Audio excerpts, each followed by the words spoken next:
Hi పిల్లలు, ఈరోజు ఇంకో కొత్త స్టోరీ గురించి తెలుసుకుందామా? అంతకన్నా ముందుగా ప్లీజ్ మా ఛానల్ని సబ్స్క్రైబ్ చేసుకోండి. ఇప్పుడు స్టోరీలోకి వెళ్ళిపోదామా? ఒకప్పుడు ఒక అందమైన అడవి ఉండేది.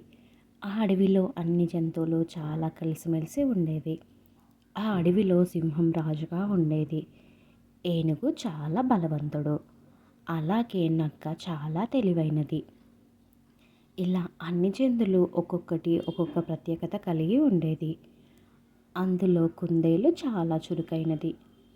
ఇంకా అక్కడ ఒక అల్లరి కోతి ఉండేది. అది చాలా సరదాగా ఉండేది.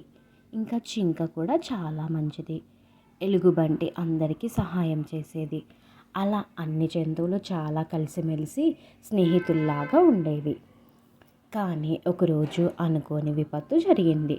అదేమిటంటే ఒక పెద్ద వేటగాడు, ఒక క్రూరమైన వేటగాడు ఆ అడవిలోని జంతువులను పట్టుకోవడానికి వచ్చాడు. అన్ని జంతువులు ఆ వేటగాడిని చూసి పరిగెత్తాయి. కానీ జింక మాత్రం ఆ వేటగాని వలకి చిక్కుకుంది.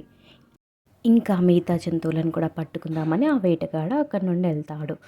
అప్పుడు జింక సహాయం, నన్ను కాపాడండి, నన్ను కాపాడండి అని జింక ఏడుస్తుంది. ఆ శబ్దం విని కోతి పరిగెత్తుకుంటూ వస్తుంది. కుందేలు కూడా వచ్చింది. నక్క పరిస్థితిని చూసి ఇలా అంటుంది, మనం అందరం కలిసి పనిచేస్తే జింకను కాపాడగలం అని అంటుంది. అప్పుడే అక్కడికి సింహం వస్తుంది. ఆ సింహం కూడా జింకను చూసి ఇలా అంటుంది, ఎవరూ భయపడకండి, మనం అందరం ఒక కుటుంబం, అందరం కలిసి పనిచేద్దాం అని అంటుంది. అది విన్న అందరూ సరే అంటారు. అప్పుడు ఏనుగు వచ్చి తన బలంతో వలని లాగుతుంది.